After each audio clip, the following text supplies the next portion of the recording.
శుక్లాంబరధరం విష్ణుం శశివర్ణం చతుర్భుజం ప్రసన్నవదనం ధ్యాయేత్ సర్వవిఘ్నోపశాంతయే.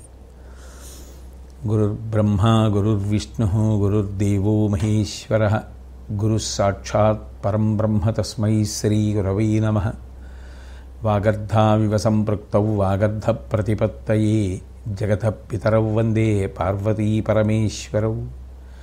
సూక్తిం సమగ్రయతున స్వయమేవ లక్ష్మీ శ్రీరంగరాజమహిషీ మధురైకటాక్షైః వైదగ్ధ్యవర్ణగుణగుంభనగౌరవైర్యాం కండూలకర్ణకుహరాः కవయోధయంతి.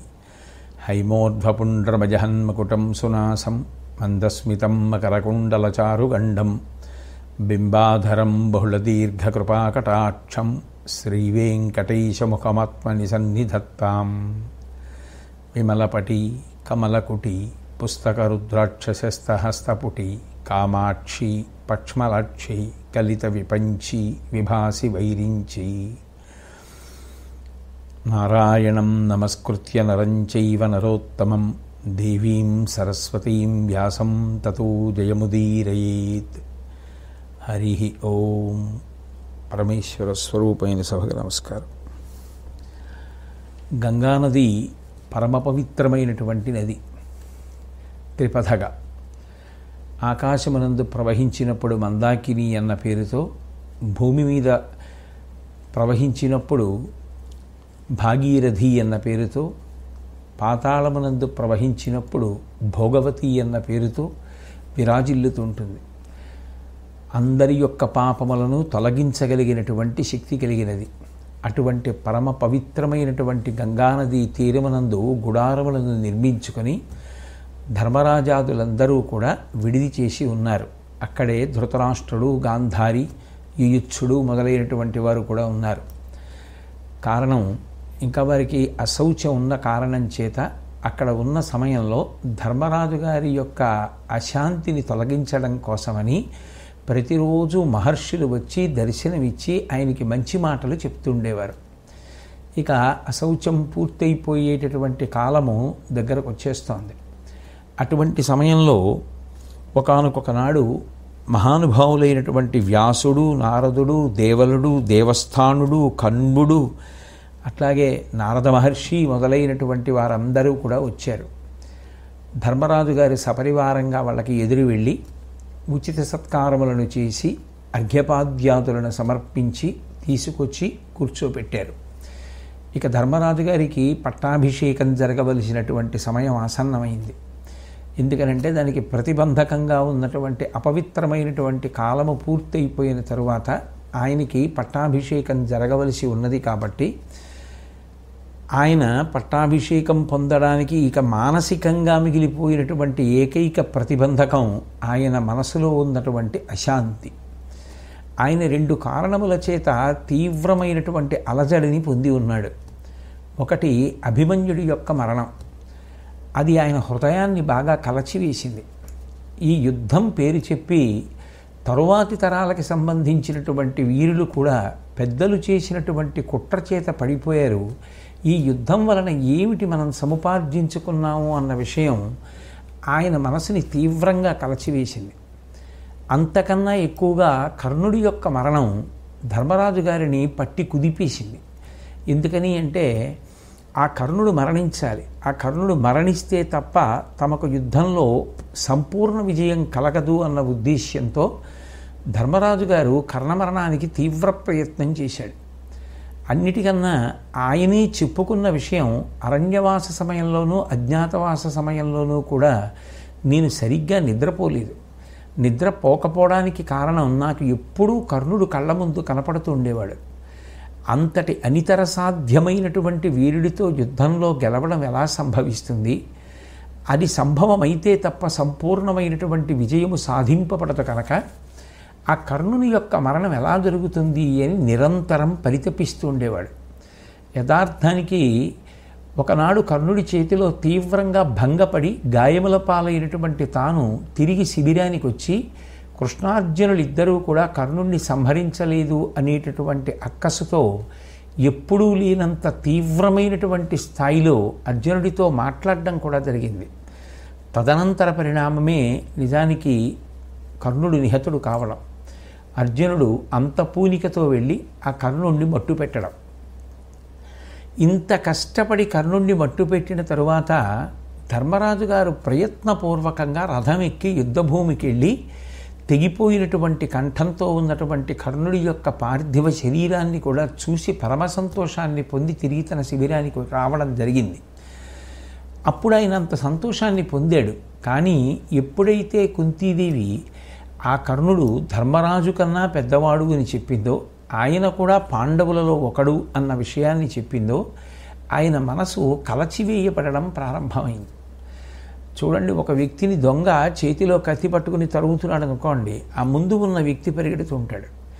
ఏ కారణం చేతనైనా తరుగుతున్న వ్యక్తికి ఎదురు దెబ్బ తగిలి కింద పడిపోతే చేతిలో ఉన్న కత్తి అంత దూరంలో పడితే ఆ ముందు పరిగెత్తుతున్న వ్యక్తి వెనక్కి వచ్చి కత్తి తీసుకుంటే ఇప్పుడు అప్పటిదాకా వెంబడించిన దొంగ పరిగెడతాడు.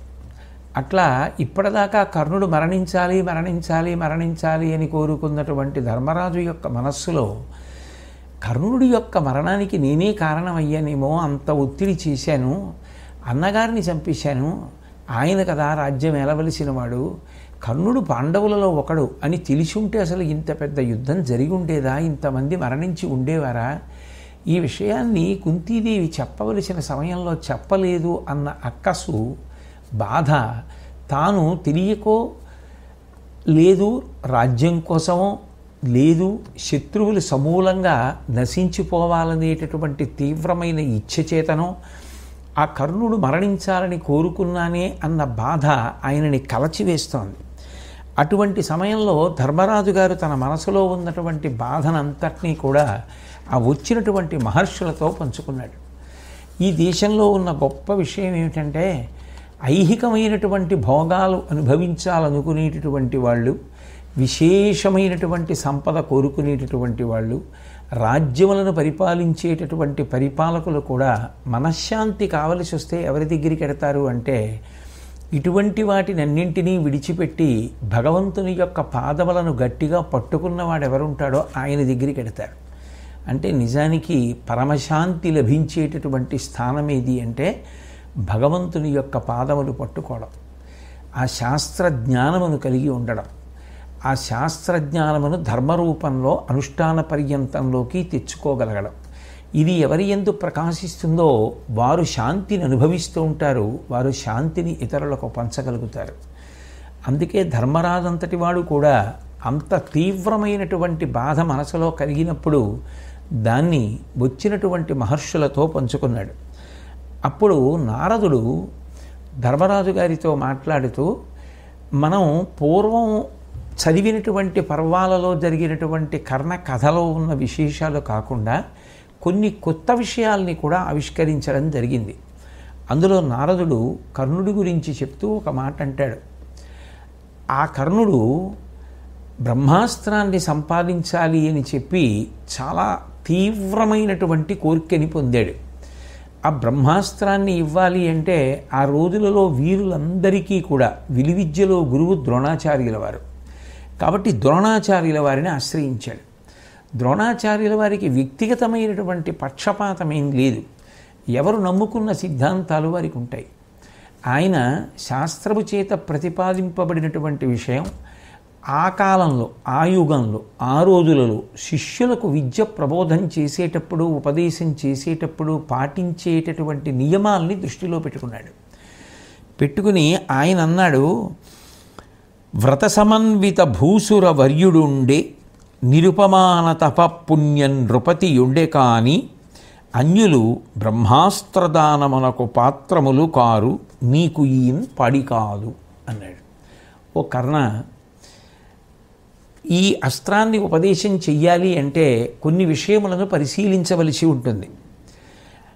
ఒకటి, బ్రహ్మాస్త్రాన్ని ఎవరికి ఇవ్వవచ్చు అంటే వ్రత సమన్విత భూసుర వర్యుడుండే, శాస్త్రములను చదువుకున్నటువంటి వాడై ఆ చదువుకున్నటువంటి శాస్త్రములో ఉన్న విషయములను ప్రతిరోజు దీక్షగా పాటించేటటువంటి వాడై ఉంటే, తిరుగులేని నమ్మకం శాస్త్రం మీద ఉన్నవాడై ఉండాలి. ఆ చదువుకున్నటువంటి శాస్త్రము ఏది అంత నమ్మకంతో చదువుకున్నాడో దాన్ని అనుష్ఠించడం కూడా అలా అనుష్ఠించేవాడై ఉండాలి. అప్పుడు వ్రత సమన్విత భూసుర వర్యుడుండే అటువంటి శాస్త్రం చదువుకుని అనుష్ఠించే బ్రాహ్మణుడైతే ఇవ్వచ్చు. నిరుపమాన తప పుణ్య నృపతి ఉండే కానీ ఎవరితోనూ పోల్చడానికి వీలు లేనంత అపారమైన పుణ్యమును సంపాదించుకున్నటువంటి రాజుకి ఇవ్వవచ్చు. వీళ్ళిద్దరికీ ఇవ్వవచ్చు తప్ప అన్యులు బ్రహ్మాస్త్రదానమునకు పాత్రములు కారు. ఇతరులకు బ్రహ్మాస్త్రమును ప్రదానం చేయడం శాస్త్రవిహితం కాదు. అలా బ్రహ్మాస్త్రం దానం చేయడం సాధ్యమయ్యే విషయం కాదు. ఆయన తన స్వంత అభిప్రాయంగా కాదు చెప్తున్నది, ఆయన ఆనాడు ఉన్న నియమాల్ని దృష్టిలో పెట్టుకుని చెప్తున్నాడు అని స్పష్టమవుతోంది. నీకు ఈ పాడి కాదు, అందుచేత నేను నీకు ఇవ్వలేకపోతున్నాను. వ్యక్తిగతంగా ఏదో ఇతర కారణముల చేత నీకు ఇవ్వట్లేదు, నువ్వంటే నాకు కోపం ఉంది, నువ్వు అర్జునుడి మీద కోపం పెట్టుకున్నావు, ఇవి కాదు. ఆయన విద్యాబోధ చేసేటప్పుడు ఏ నియమములను ఆయన పాటించాడో, ఏవి నమ్మాడో, ఆ యుగంలో ఏవి పాటింపబడ్డాయో వీటిని ప్రమాణంగా తీసుకొని చాలా చాలా పెద్ద పెద్ద అస్త్రములను ఉపదేశం చేస్తూ ఉండేవారు. ఆ నియమాన్ని ఉటంకించాడు ద్రోణుడు. కానీ కర్ణుని యందు చాలా తీవ్రమైనటువంటి ఇచ్ఛ ఉంది, బ్రహ్మాస్త్రాన్ని పొంది తీరాలి అని. ఆ కారణం చేత పరశురాముణ్ణి ఆశ్రయించాడు. ఆ పరశురాముణ్ణి ఆశ్రయించినప్పుడు బ్రహ్మాస్త్రాన్ని పొందాడు. కానీ ఒకనాడు పరశురాముడు ఒళ్ళో పడుకుని నిద్రపోతున్నటువంటి సమయంలో ఒక కీటకం ఒకటి కర్ణుడి యొక్క తొడ కింద చేరి కురికేస్తుంటే నెత్తురు కారిపోతున్నా కూడా గురువుగారికి నిద్రాభంగం కలుగుతుందని ఓర్పు పట్టి కూర్చుని ఉంటే కొంతసేపటికి నిద్ర లేచినటువంటి పరశురాముడు అంత నెత్తురు కారిపోయింది, ఇంత ఓర్పు పట్టడం బ్రాహ్మణుడికి సాధ్యం కాదు, నిజంగా చెప్పు నువ్వు ఎవరు అంటే కర్ణుడు నిజం చెప్పేసినటువంటి కారణం చేత పరశురాముడు శపించాడు. నీకు ఈ బ్రహ్మాస్త్రము కానీ భార్గవాస్త్రము కానీ నేను నేర్పిన విద్యలు కానీ సరి అయినటువంటి సమయంలో నీకు అవసరం వచ్చినప్పుడు ప్రచోదనం కావు, అవి నీకు ఉపయుక్తమైనవి కావు. అంటే నీకు ఏ సమయంలో అవసరమో ఆ సమయంలో ఆ విద్య పనికిరాదు. అది మనం కర్ణుడు యుద్ధం చేస్తున్న సమయంలో కూడా ఎలా అన్వయమైంది అన్నది పూర్వం పరిశీలించడం జరిగింది. ఇప్పుడు నారదుడు ధర్మరాజుతో మాట్లాడుతూ చెప్పిన విషయం ఏమిటంటే, గ్రస్తుడు అనబడేటటువంటి ఒక రాక్షసుడు ఉన్నాడు. ఆ రాక్షసుడు భృగుపత్నిని అపహరించి శాపం కారణంగా కీటకంగా మారాడు. ఆ మారినటువంటి కీటకమే కర్ణుని యొక్క తొడని తొలిచింది. నిజానికి పూర్వం ఎప్పుడూ అటువంటి కీటకం కనపడనటువంటి కారణం చేత కర్ణుడు ఇంద్రుడు కీటక రూపంలో వచ్చాడు అని అనుకున్నాడు. ఆ విషయం కర్ణపర్వంలో ఉంది. కానీ వచ్చినవాడు ఇంద్రుడు కాదు, గ్రస్తుడు అనబడేటటువంటి రాక్షసుడు సుమ. ఆయన భృగుపత్తిని అపహరించి అటువంటి శాపాన్ని పొంది కీటకం అయ్యాడు అని నారద మహర్షి ఈ పర్వంలో, శాంతి పర్వంలో ధర్మరాజు గారితో చెప్తున్నారు. అలాగే కళింగరాజు ఒకానొకప్పుడు తన యొక్క కుమార్తెకి స్వయంవరాన్ని ప్రకటించాడు. ఆ కళింగరాజు పేరు చిత్రాంగదుడు. ఆయన తన కుమార్తె అయినటువంటి శుభాంగికి స్వయంవరం ప్రకటిస్తే ఎందరో రాజులు వచ్చారు. వారందరూ కూడా నిలబడ్డారు, చేతిలో వరమాల పట్టుకుని ఆ శుభాంగి నడిచి వెడుతోంది. దుర్యోధనుడు కూడా ఉన్నాడు. ఆమె రారాజుని దాటిపోయింది. ఆయనకి ఎక్కడ లేని ఆగ్రహం కలిగి ఆ శుభాంగిని తన రథం ఎక్కించుకొని స్వయంవరానికి వచ్చినటువంటి రాజులందరితోటి యుద్ధం ప్రారంభం చేశాడు. ఆ సమయంలో కర్ణుడు ఆ రాజులందరినీ అడ్డగించినటువంటి కారణం చేత దుర్యోధనుడు ఆ శుభాంగిని హస్తినాపురానికి తీసుకుపోయాడు. తదనంతరం ఈ శుభాంగిని దుర్యోధనుడు తీసుకుపోవడంలో కర్ణుడు ఉపకరించాడనేటటువంటి బాధ మనసులో పెట్టుకున్నటువంటి జరాసంధుడు కర్ణుడిని యుద్ధానికి ఆహ్వానించాడు. ఇద్దరి మధ్య సంకుల సమరం జరిగింది. జరిగిన తరువాత ఎన్ని రోజులైనా సమరంలో ఎవరికీ విజయం సంప్రాప్తించకపోవడం జరాసంధుడు తీవ్రంగా బడలిపోయినటువంటి కారణం చేత కర్ణుని యొక్క హస్తలాఘవాన్ని, ఆయన యొక్క విలువిద్యా కౌశలాన్ని, భుజ పరాక్రమాన్ని, శౌర్యాన్ని మెచ్చుకుని మాలిని అనబడేటటువంటి అధిక సంపదలకు నిలయమైనటువంటి నగరాన్ని కర్ణుడికి కానుకగా ఇచ్చాడు. ఆ కానుకని స్వీకరించినటువంటి కర్ణుడు తిరిగి హస్తినాపురానికి వచ్చి దుర్యోధనుడిని కలుసుకున్నాడు. ఓ ధర్మరాజా, కర్ణుడు మరణించాడు అంటే కేవలంగా అర్జునుడు మాత్రమే చంపేశాడు, నువ్వే కర్ణుడి యొక్క ఆ మరణమునకు కారణము అని అనుకోవద్దు. ఎందుకో తెలుసా? ఇందులో 2 కోణములను పరిశీలించవలసి ఉంటుంది. కర్ణ మరణానికి కావలసినటువంటి నేపథ్యాన్ని విధి శాపముల రూపంలో ఎప్పుడో నిర్ణయం చేసేసింది. అందుకే ఇంద్రుడు వచ్చి ఆయనకి పుట్టుకతో ఉన్నటువంటి సహజ కవచ కుండలములను తీసేసుకున్నాడు. అక్కడితో సామాన్యమైన మనుష్యుడు అయిపోయాడు అని కృష్ణ పరమాత్మయే చెప్పారు ఆ కర్ణపర్వంలో. కాబట్టి ఇంద్రుడు సహజ కవచ కుండలములను తీసుకున్నాడు. ఒక బ్రాహ్మణుడు యుద్ధ సమయంలో మీ ప్రాణం మీదకు వచ్చినప్పుడు రథచక్రం భూమిలో దిగబడిపోతుంది అని శాపం ఇచ్చాడు. పరశురాముడు అస్త్ర విద్య విషయంలో శాపం ఇచ్చాడు. శల్యుడు సారథ్యం చేసేటప్పుడు మానసికంగా కర్ణుణ్ణి తీవ్రంగా బలహీనుణ్ణి చేసేటట్టుగా వ్యతిరేకమైన మాటలన్నీ మాట్లాడుతూ వచ్చాడు. భీష్ముడు యుద్ధానికి ప్రారంభంలోనే కర్ణుణ్ణి అర్ధరథుడిగా నిర్ణయించాడు. శ్రీకృష్ణ పరమాత్మ కర్ణుని యొక్క మరణానికి కావలసినటువంటి వ్యూహాన్నంతటినీ అమలు చేసి ధర్మరాజు గారి పక్షాన సాక్షాత్ భగవానుడే ఎదురు నిలబడ్డాడు. ఇటువంటి సమయంలో కర్ణుడు మరణించింది కేవలం అర్జునుడి యొక్క అస్త్రముల చేత అని నిర్ణయించడం సాధ్యం కాదు ధర్మరాజా. కర్ణుడి మరణానికి నేపథ్యంలో ఇవన్నీ కూడా కారణాలై ఉన్నాయి.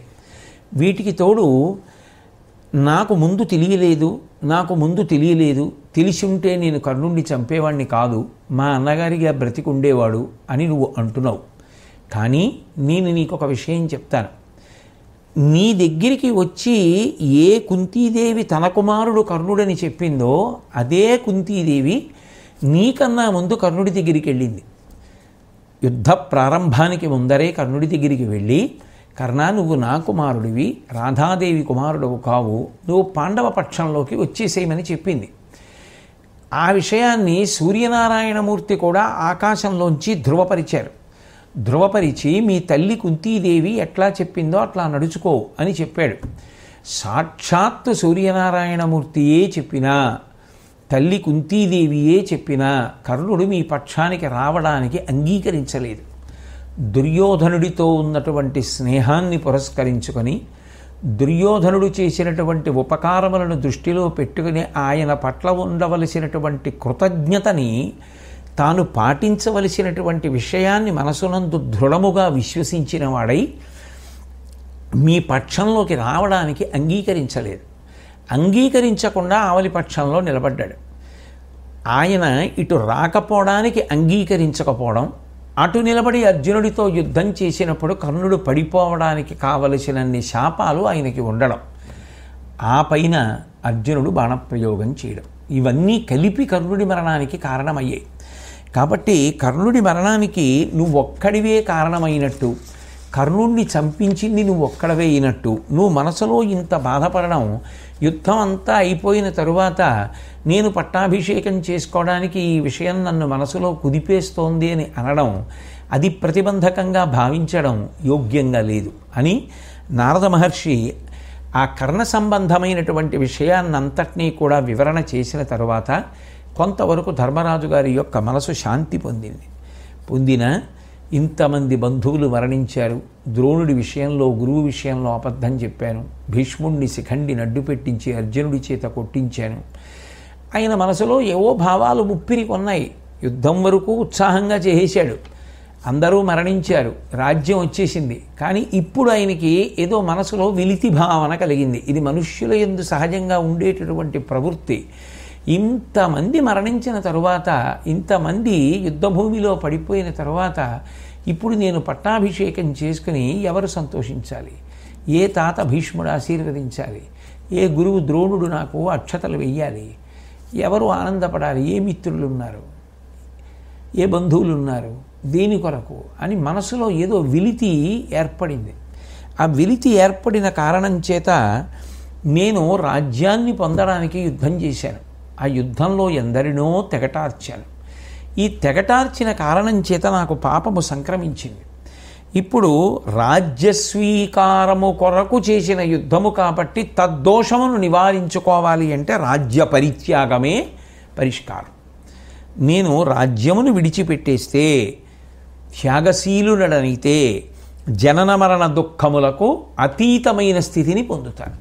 ఎందుకంటే త్యాగేనైకే అమృతత్వమానసు, త్యాగము చేత అమృతత్వమును పొందుతాడు అని శృతి పేర్కొంటోంది. కాబట్టి నేను రాజ్య త్యాగము ద్వారా రాజ్యమును పొందడానికి యుద్ధమునందు ఏ పాపములు చేశానో వాటిని కడిగేసుకుంటాను. కాబట్టి నాకు ఈ రాజ్యం వద్దు, ఈ రాజ్యాన్ని స్వీకరించాను అంటూ ఆయన పాండవులను మిగిలిన వారిని అందరినీ కూడా చూసి ధర్మపదంబున ధరణి సేకురికిన్, నేను ఈ ధర్మపదంలో రాజ్యాన్ని పరిపాలించాలి అనేటటువంటి ఉత్సాహంతో లేను కాబట్టి నేను ఈ రాజ్యాన్ని విడిచిపెట్టేసి అరణ్యములకు వెళ్ళిపోతాను. వెళ్ళిపోయి అక్కడ ఉండేటటువంటి మున్యాశ్రమములలో కూర్చుంటాను. మంచి విషయములను వింటూ ఉంటాను. ఆ విన్న విషయములు ఉన్నాయో వాటిని అనుష్ఠిస్తూ ఉంటాను. దీని మీద కోరిక లేకుండా బ్రతుకుతాను. ఇక నా శేష జీవితం అంతా కూడా కందమూలములను తింటూ ప్రశాంతమైనటువంటి రీతిలో గడిపేసి ఈ రాజ్యాన్ని పరిత్యజించేస్తే నాకు పాపము తొలగిపోతుంది. నేను ఈ జనన మరణ చక్రము నుంచి విడుదల పొంది శాశ్వతమైనటువంటి బ్రహ్మస్థానమును పొందుతాను. నాకు ఇప్పుడు దాని మీద అనురక్తి ఉంది తప్ప ఇక రాజ్య స్వీకారమునందు అనురక్తి లేదు.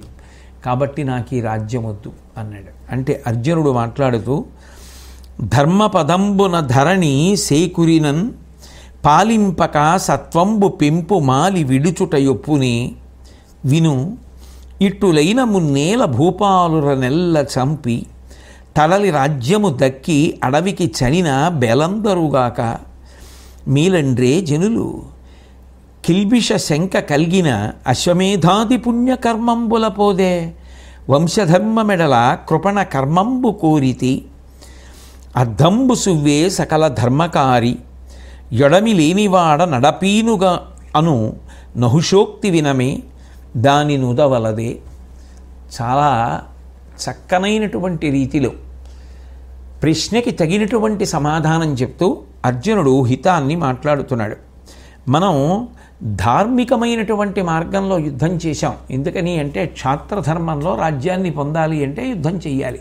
పైగా ఆ యుద్ధం చేయడం వినా వేరొక మార్గం లేని స్థితిని దుర్యోధనుడు కల్పించాడు. కాబట్టి మనం యుద్ధం చేశాం. ఆ యుద్ధంలో విజయాన్ని పొందాం. విజయాన్ని పొంది రాజ్యాన్ని పొందాం. ఇప్పుడు ఈ రాజ్యాన్ని పొందిన తరువాత ఈ రాజ్యాన్ని పరిపాలన చేయకపోతే యుద్ధంలో ఎందుకు బలపరాక్రమాన్ని చూపించినట్టు, ఎందుకు శత్రు నిర్మూలనం చేసినట్టు? ఇప్పుడు రాజ్యం వదిలిపెట్టేసి అరణ్యానికి వెళ్ళిపోతే జనులందరూ కూడా హాస్యం ఆడతారు. ఇంత కష్టపడి యుద్ధం చేసి అందరినీ చంపి రాజ్యాన్ని పొందినవాడు పరిపాలించి ప్రజలు శాంతిగా ఉండేటట్టు చూడవలసిన వాడు చూడకుండా నేను అశాంతిగా ఉన్నానని అడవులు పట్టిపోయాడు అని నవ్వరా? కాబట్టి అట్లా చేయకూడదు. అన్నిటికన్నా నీకు ఒక మాట చెప్తాను ధర్మజ, నీకు ఒకవేళ యుద్ధం చేసినప్పుడు పాపం సంక్రమించిందన్న భావన బలీయంగా మనసులో నాటుకుని ఉంటే అది తొలగించుకోవడానికి అశ్వమేధాది యాగములు చెయ్యి. అశ్వమేధాది యాగములు చెయ్యడానికి కావలసినటువంటిది ధనం. కాబట్టి ఆ ధనము ఉన్నటువంటి వాడు ఎటువంటి కార్యాన్నైనా చెయ్యగలడు. రాజ్యాన్ని పొంది రాజువైతే అశ్వమేధయాగం చెయ్యొచ్చు, పాపములు పోగొట్టుకోవచ్చు. ధనం లేనివాడు నడపీనుగు వంటి వాడు అని చెప్పి నహుషుడు చెప్పినటువంటి మాట జ్ఞాపకం చేసుకో. ఆ ధనాన్ని సద్వినియోగం చెయ్యి. రాజుగా ధనాన్ని సద్వినియోగం చేసి అశ్వమేధయాగం చేసి పాపాన్ని పోగొట్టుకో. నీకేదైనా అనుమానం ఉంటే దాన్ని అట్లా తొలగించుకునే ప్రయత్నం చేయి తప్ప మూలమైనటువంటి రాజ్యాన్నే పరిత్యజించి నేను ఎక్కడికో వెళ్ళిపోతాను, కందమూలాలు తింటాను అనేటటువంటి ప్రతిపాదన ఆమోదయోగ్యంగా లేదు. అది అందరూ సంతోషించడానికి యోగ్యమైన పద్ధతి కాదు. కాబట్టి రాజ్యమును స్వీకరించు అన్నాడు. అంటే ధర్మరాజు గారు అన్నాడు, సారహీనములగు సంసార సుఖములు విడిచి ఏకాకినై అడవికేగి తాపస వాక్యామృతములు వీనులగ్రోలి చెలిమి వేర్పాటున చిరమరలకు జొరక నిందాస్తుతులు సరిగా కొనుచు కత్తి ఒకడు వ్రేసినను వేరొక్కరుండు చందనంబలదిన డెందమై ఇరువుర ఎడ సమంబుగా మూగ జడుడనంగ మెలగి తగువేళ పర్ణశాలలకు నరిగి ఎత్తగా భిక్ష ఎవ్వారు లెట్టిలేమి ఇడిన గైకొని నాలుగేనెడల మాత్ర కన్నదాన తృప్తుండనై ఉన్న మేలు. ధర్మరాజు గారు, అర్జున నువ్వు చెప్పినటువంటి విషయాన్ని నేను విన్నాను, కానీ ఈ సంసారమునందుండేటటువంటి సుఖములన్నీ కూడా సారహీనములు, కాబట్టి నేను ఏకాకిగా అరణ్యానికి వెళ్ళిపోతాను. అక్కడ తాపసులు చెప్పేటటువంటి మంచి విషయములన్నింటినీ కూడా చెవులారా వింటూ ఉంటాను. నేను స్నేహమునకు శత్రుత్వమునకు ఒకే స్థాయిని ఇస్తాను.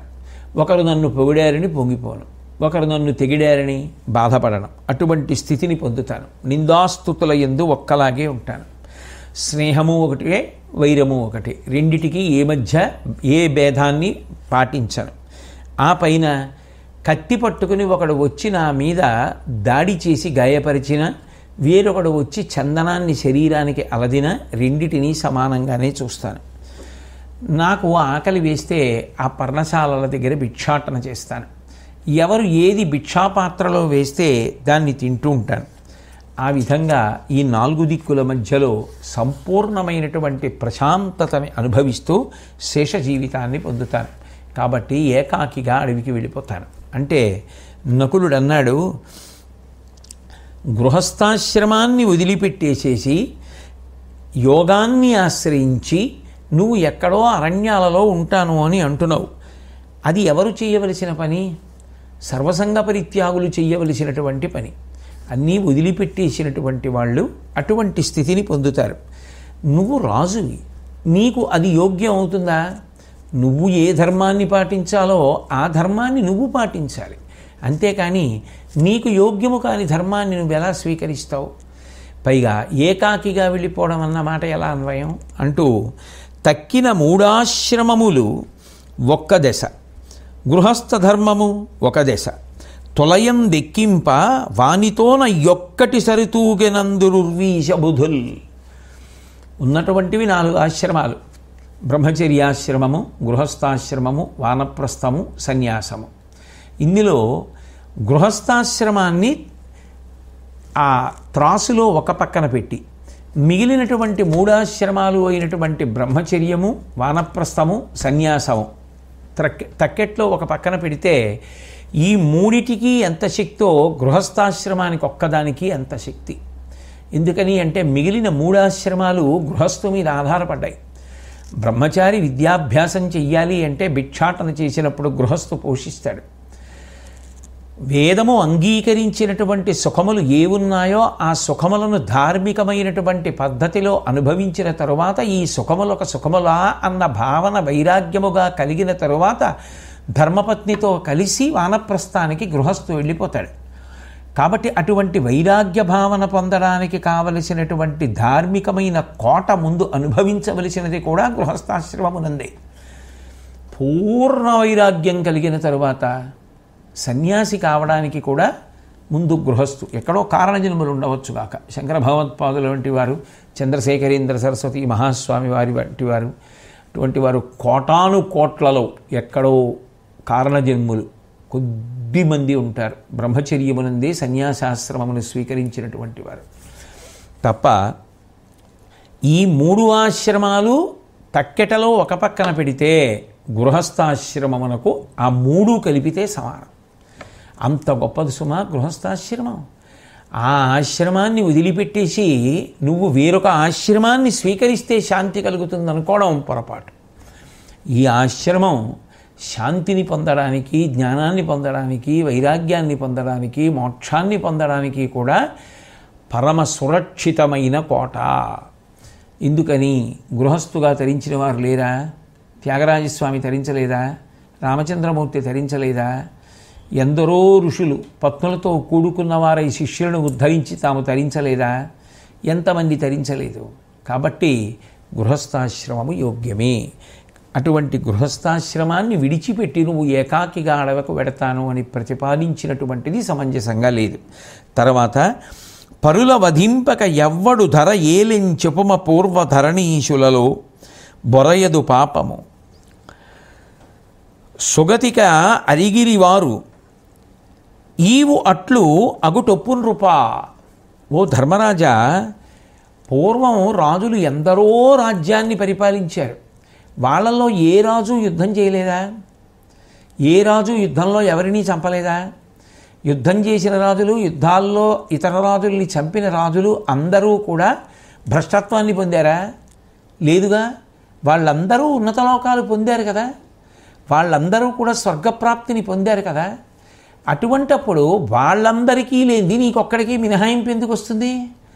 నువ్వొక్కడివి మాత్రం యుద్ధం చేసావు కాబట్టి పాప పంకిలంలో పడిపోతావా? వాళ్ళందరికీ లేని నియమం నీకు వచ్చిందా? ఏమి ఆలోచించు ధర్మరాజా, నువ్వు బొరయదు పాపము. ఎవరు చెప్పారు యుద్ధం చేస్తే పాపం వచ్చిందని? ధార్మికంగా ఒక రాజు చెయ్యవలసిన యుద్ధాన్ని చేసినప్పుడు దాని వలన పాపము సంక్రమించదు. ఆ కాలంలో, ఆ రోజులలో, ఆ యుగంలో రాజులు యుద్ధం చేసి రాజ్యాన్ని పొందాలి. కాబట్టి ఆ ధర్మాన్ని నువ్వు పాటించి పొందినప్పుడు నీకు ఏ విధంగా పాపం సంక్రమిస్తుంది? సుగతిక ఎరిగిరి వారు, వాళ్ళందరూ కూడా ఉత్తమ లోకాలు పొందారు కాబట్టి ఉత్తమ లోకాలు పొందవు అని ఎందుకు బెంగపెట్టుకుంటున్నావు? ఈవు అట్ల ఎగటొప్పు నృపా, నువ్వు అట్లా అందరూ ఏ మార్గంలో ప్రయాణం చేశారో అలాగే ప్రయాణం చేయడం ఉత్తమం. అంతేకాని నువ్వు ఒక్కడివి మళ్ళీ వేరు మార్గాన్ని అనుసరిస్తాను అనడం సహీతుకంగా లేదు.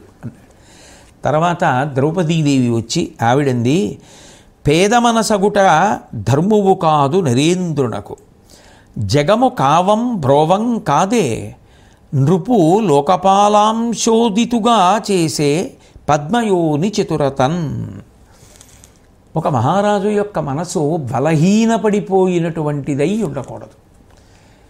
ఎప్పుడు నిరాశతోటి, నిస్పృహతోటి, నేనేదో దోషం చేశాననేటటువంటి కృంగుబాటుతోటి, ఏదో దోషం చేసినటువంటి వాళ్ళ దీనత్వంతో రాజు ఉండకూడదు. రాజు ధైర్యమునకు స్థైర్యమునకు మారుపేరుగా ఉండాలి.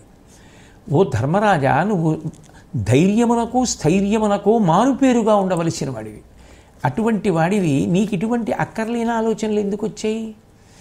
నేను యుద్ధం చేశాను, నన్ను పాపం అంటుకుంది, యుద్ధంలో వాళ్ళని చంపాను, అది పోవాలంటే మళ్ళీ రాజ్యపరిత్యాగమే మార్గం, నేను ఒంటరిగా ఎక్కడికో వెళ్ళిపోతాను, ఎక్కడో ఏవో కందమూలాలు తింటాను, ఏదో వింటూ ఉంటాను, ఎవరు ఏమన్నా పట్టించుకోను, ఈ మాటలు యోగ్యములా? కాబట్టి పేద మనసొకట ధర్మము కాదు నరేంద్రునకును. మనసు బేలతనాన్ని పొందకూడదు. మనసు ధైర్యంగా స్థైర్యంగా ఉండాలి. నిజానికి సృష్టికర్త అయినటువంటి చతుర్ముఖ బ్రహ్మగారు దిక్పాలురు ఎటువంటి తేజస్సుతో ఉంటారో అటువంటి తేజస్సుతో, అటువంటి శక్తితో రాజుని సృజించాడు. ఎందుకని? రాజు లోకరక్షణ చెయ్యవలసి ఉంటుంది, రాజ్య పరిపాలన చెయ్యవలసి ఉంటుంది, రాజదండమును చేత్తో పట్టుకోవలసి ఉంటుంది. దీని కొరకు రాజుని సృజిస్తే నువ్వు బ్రహ్మగారు ఏ ఉద్దేశ్యంతో సృజించారో దానిని పక్కన పెట్టి నీదైన రీతిలో నువ్వు నిర్ణయం తీసుకుంటాను అనడం శాస్త్ర విరుద్ధం అవుతుంది కదా. కాబట్టి అటువంటి ఆలోచన ఎందుకు చేస్తావు? బ్రహ్మదేవుడు రాజదండ నీతి అనేటటువంటి దాన్ని లోకంలో ప్రతిష్ఠించాడు. రాజుకి శిక్ష వేసేటటువంటి అధికారం ఉన్నది. ఒక పాపం చేసినటువంటి వాడికి రాజు శిక్ష వేస్తే ఆ పాపం ఇక్కడతో పోయింది. అంటే భగవంతుని యొక్క ప్రతినిధిగా రాజు దండమును చేతపట్టి పరిపాలన చేస్తాడు. నేను ఒకానొకప్పుడు ఎంత కష్టాన్ని పొందానో నీకు తెలుసు కదా. ఏకవస్త్రనై ఉన్నదానిని, రజస్వలాదోషంతో ఉన్నదానిని అయినటువంటి నన్ను సభకి ఈడ్పించి వలువలు ఊడ్చడానికి దుర్యోధనాదులు ప్రయత్నించారు. దానికి తగిన శిక్ష నువ్వు వేశావు, యుద్ధం చేశావు, వాళ్ళందరినీ సంహారం చేశావు. అట్లాగే ఆ దుర్యోధనుడి తమ్ముడైనటువంటి దుశ్శాసనాదులను మట్టుపెట్టారు. వాళ్ళకి ప్రియమిత్రుడైనటువంటి కర్ణుడు వాళ్ళ పక్షాన యుద్ధం చేసి వాళ్ళకి అనుకూలంగా మాట్లాడి వాళ్ళని రెచ్చగొట్టి చెయ్యకూడనటువంటి పనులు చేయించాడు కాబట్టి వాళ్ళని సంహరించావు. అయినప్పుడు అది దోషం ఎలా అవుతుంది? అది పాపం ఎలా అవుతుంది? ఏది నువ్వు చెయ్యాలో, ఏది నీకు విహిత కర్మో అది నువ్వు చేశావు. దండార్హులైన వారల దండింపక యున్న జువ్వే, ధాత్రీ విభునా ఖండల సన్నిభునైన ప్రచండపు కిల్బిషము ఒందు జగతీనాథ. ఎవరిని శిక్షించాలో వారిని శిక్షించకపోతే ఇంద్రతుల్యుడైనటువంటి మహారాజైనా సరే ఆయనకి పాపం అంటుకుంటుంది. నువ్వు చేసిందేమిటి? ఎవరిని శిక్షించాలో వాళ్ళని శిక్షించావు. ఎవరు ధర్మమును విడిచిపెట్టేశారో, ఎవరు ధర్మ వ్యతిరేకంగా ప్రవర్తిస్తున్నారో వాళ్ళందరినీ మట్టు పెట్టావు యుద్ధంలో. కాబట్టి నువ్వు చేసింది ధర్మమే తప్ప అధర్మం కాదు. అధర్మమునకు తోడుగా వచ్చిన వాళ్ళందరినీ కూడా మట్టు పెట్టకపోతే అధర్మాత్మలను మట్టు పెట్టే అవకాశం లేదు.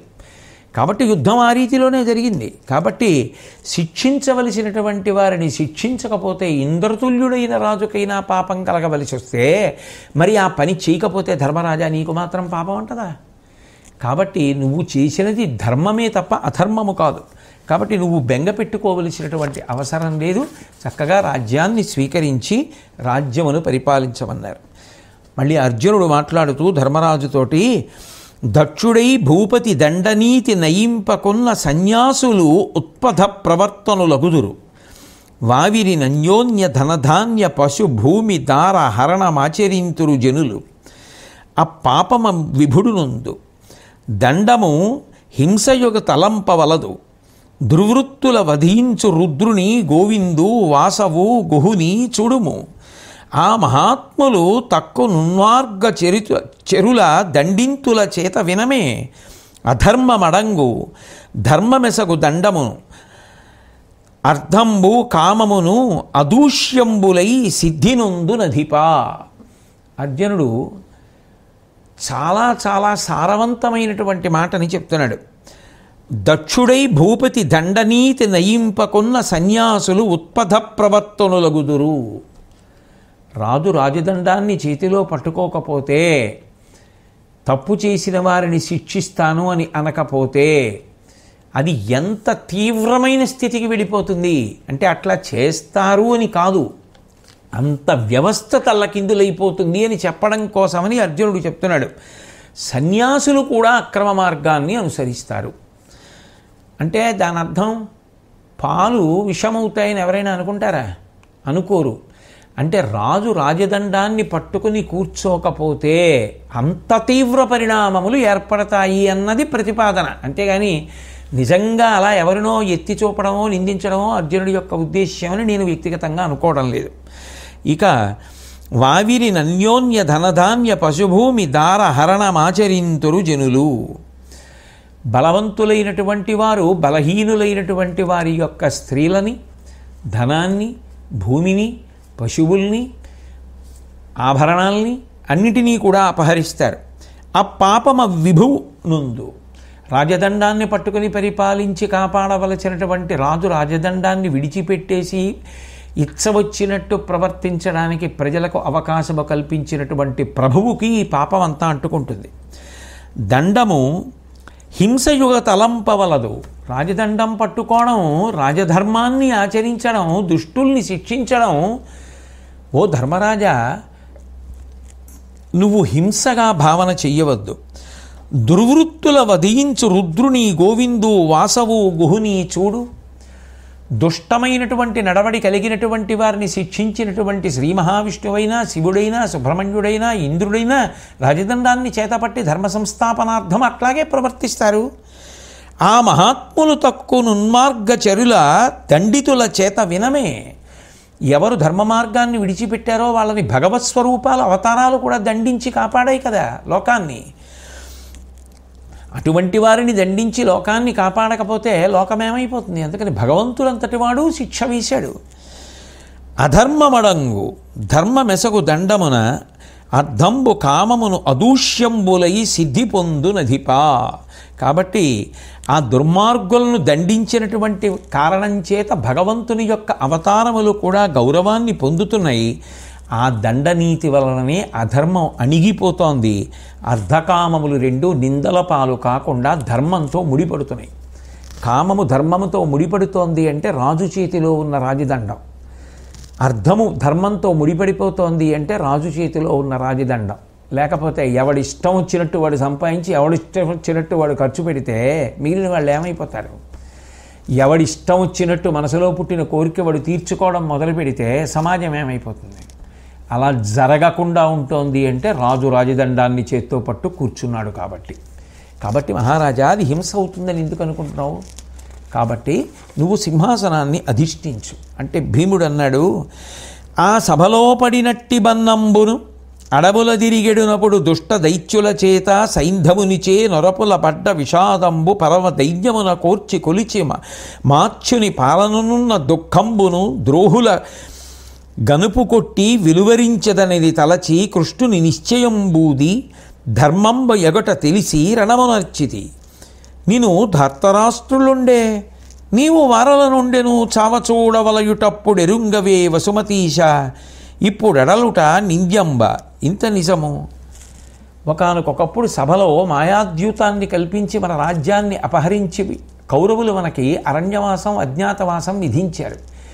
అప్పుడు మనం అరణ్యాల్లో ఎన్ని కష్టాలు పడ్డాం, అజ్ఞాతవాసంలో విరాటరాజు గారి కొలువులో ఎన్ని కష్టాలు పడ్డాం. అప్పుడు నువ్వేమనేవాడివి? ఈ అరణ్యవాస అజ్ఞాతవాసాలు పూర్తయిపోయిన తర్వాత ధార్మికమైన మార్గంలో అవసరమైతే యుద్ధం చేసి మళ్ళీ పౌరుష ప్రతాపాలు చూపించి మన రాజ్యం మనం పొందుదాం అంటుండేవాడివి కదా ధర్మరాజా. ఆ పద్ధతి అనుసరించే కదా యుద్ధానికి సిద్ధపడ్డాం. యుద్ధానికి సిద్ధపడ్డప్పుడే నీకు తెలుసు కదా కౌరవుల చేతిలో మనమైనా మరణించాలి, మన చేతిలో కౌరవుల అయినా మరణించాలి. అయినప్పుడు ఇప్పుడు కౌరవులందరూ మన చేతిలో మడిసిపోయిన తర్వాత అయ్యో యుద్ధం చేయడం తప్పైపోయింది అన్నాం. ఆశ్చర్యం కదా. మరి ఈ బుద్ధి అప్పుడు ముందే ఉండాలి. అప్పుడు యుద్ధం చేసేసిన తర్వాత అయ్యో ఎందుకు చేశానని వేళ్ళు విరుచుకుంటే ప్రయోజనం ఏంటి? కాబట్టి అప్పుడు ఏది ఆలోచనలోకి వచ్చిందో ధర్మంగా ఆచరించిన తర్వాత కూడా అది ధర్మమే తప్ప నీకిప్పుడు ఒక భ్రాంతి రూపమైనటువంటి పరిస్థితి ఏర్పడింది. వాళ్ళందరినీ చంపేసినటువంటి కారణం చేత మనసులో ఏర్పడినటువంటి వెలితి దోషం చేశానేమో అనేటటువంటి భావన నీ ఎందుకు కల్పింపచేస్తోంది.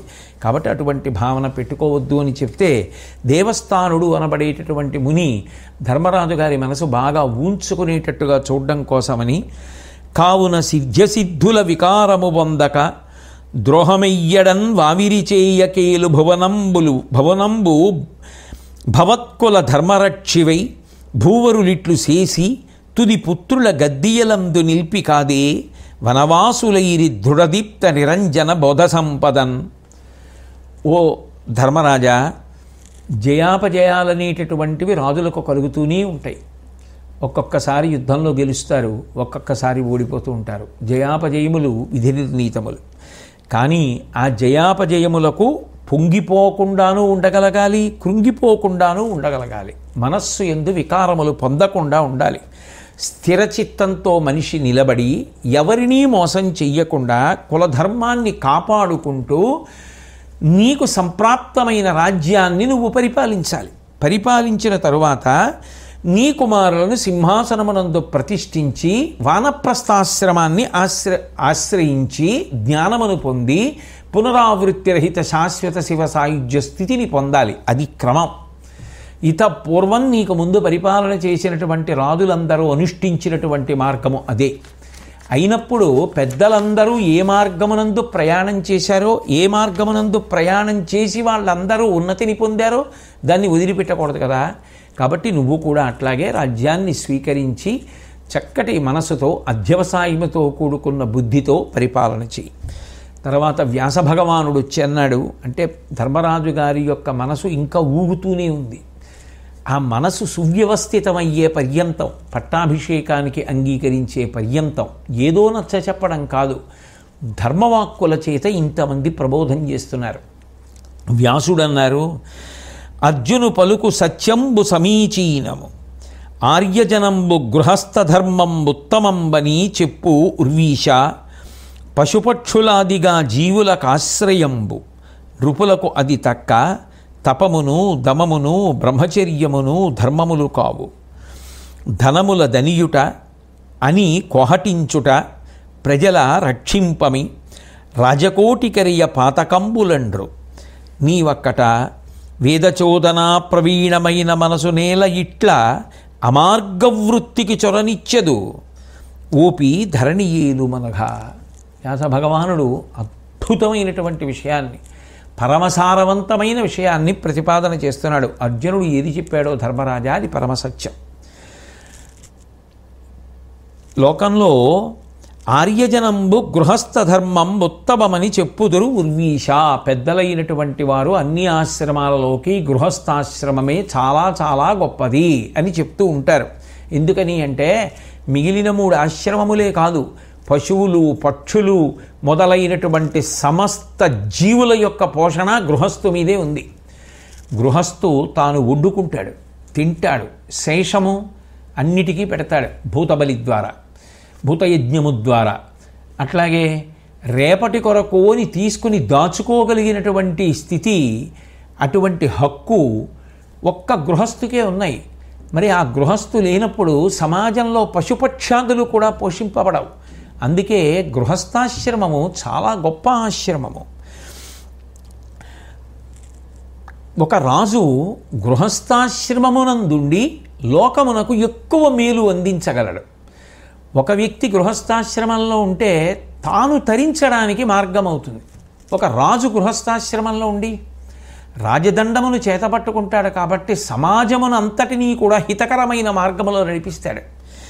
అటువంటి రాజు నేను తపస్సు చేస్తాను, ఇంద్రియ నిగ్రహం కోసం ఎక్కడికో వెళ్ళిపోతాను, బ్రహ్మచర్యాన్ని పాటిస్తాను అనడం ధర్మము కానీ కాదు.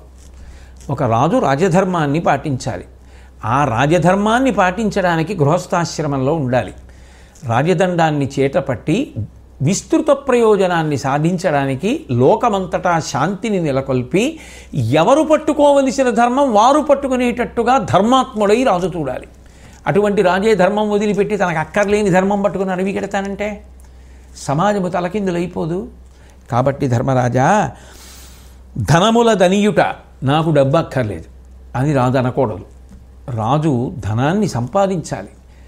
ఎట్లా సంపాదించాడో అట్లాగే ప్రజాక్షేమానికి ఖర్చు పెట్టాలి అని కోహటించుట, యుద్ధం వస్తే భయపడిపోయి పారిపోవడం కూడా రాజుకు ఉండవలసిన లక్షణం కాదు.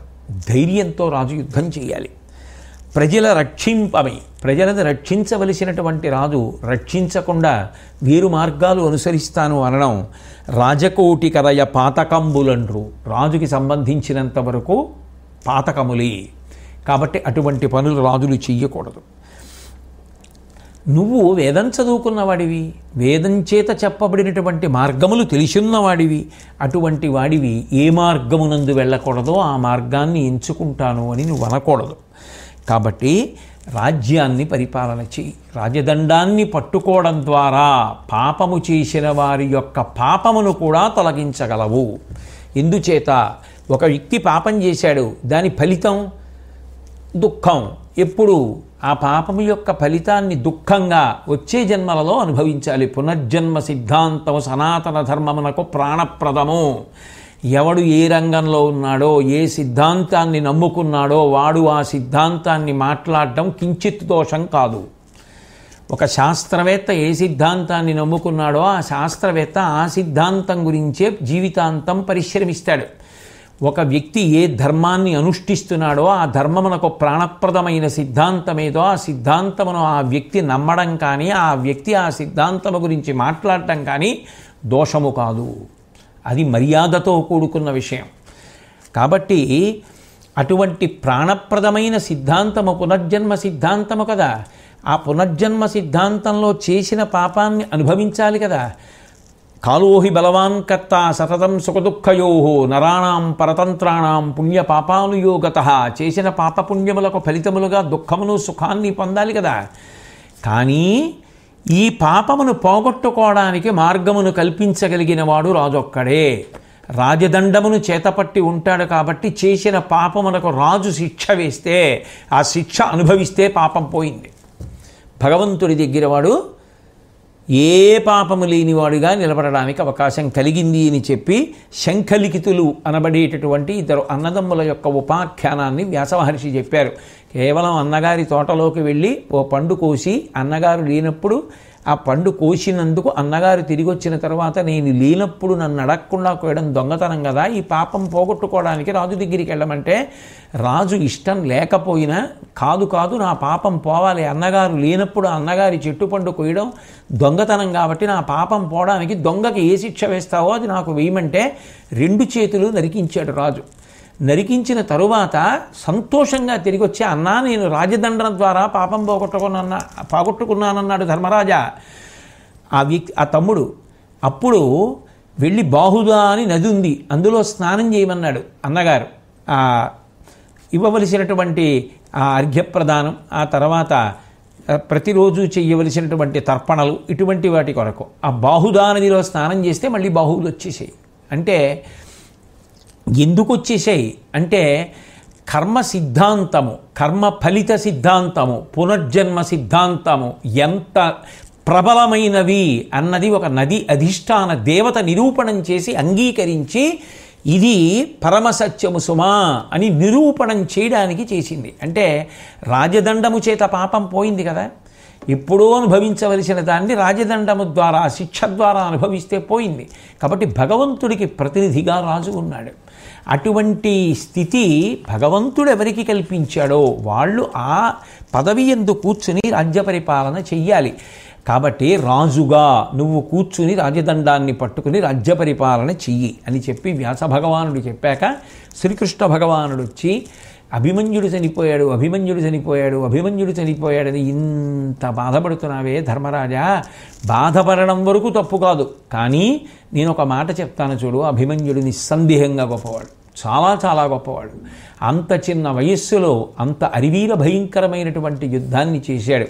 ఎంత గొప్ప యుద్ధాన్ని చేసినా, ఎంత పౌరుష పరాక్రమాలు పొందినా, ఎంత గొప్ప స్థితిని పొందినవాడైనా, ఎంత కీర్తి సాధించినవాడైనా, ఎంత ఐశ్వర్యాన్ని కూడబెట్టినా, ఎంత రాజ్యాన్ని పొందగలిగినా, ఎన్ని విజయములను పొందినా, ఎంతమంది రాజులను ఓడించినా తొట్టతొదకు మాత్రం ఈ లోకమునకుండేటటువంటి లక్షణం వాడు తన శరీరాన్ని విడిచిపెట్టి వెళ్ళిపోవలసిందే.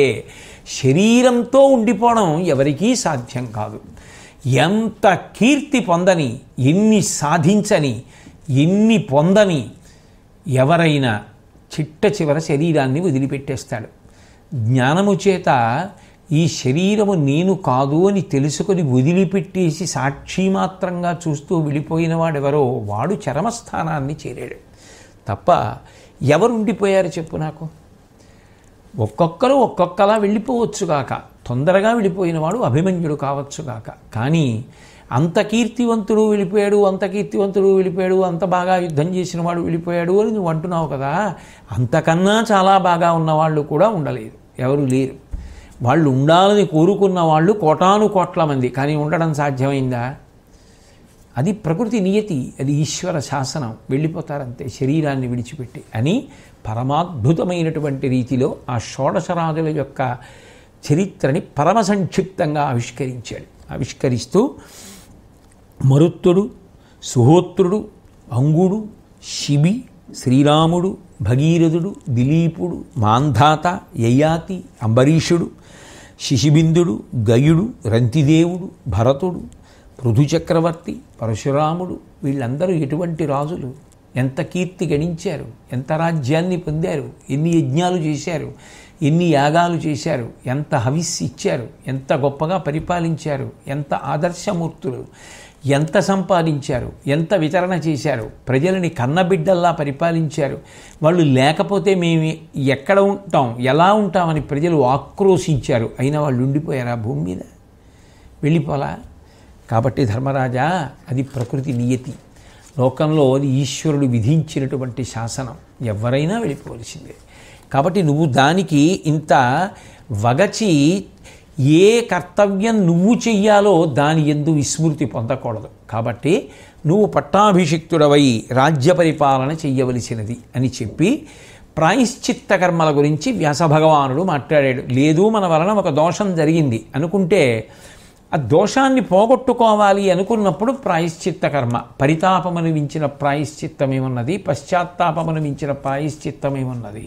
కాబట్టి ప్రబలమైన దోషములు, చెయ్యకూడని దోషములు, మహాపాతకములు ఇలాంటివి చేస్తే వాటి నుంచి వినిర్ముక్తుడు కావాలనేటటువంటి ఆర్తి పొందితే మళ్ళీ ఏ కర్మలను చేసి వినిర్ముక్తుడు కావచ్చు అన్న విషయాన్ని వ్యాసభగవానుడు ధర్మరాజుకి ప్రాయశ్చిత్త కర్మల రూపంలో చెప్పి ఆ ధర్మరాజుని అనుగ్రహించాడు. ఆ తర్వాత ధర్మరాజు గారు వీళ్ళందరి యొక్క మాటలు విన్న తర్వాత ప్రహృష్టమైనటువంటి మనసు కలిగినటువంటి వాడయ్యాడు.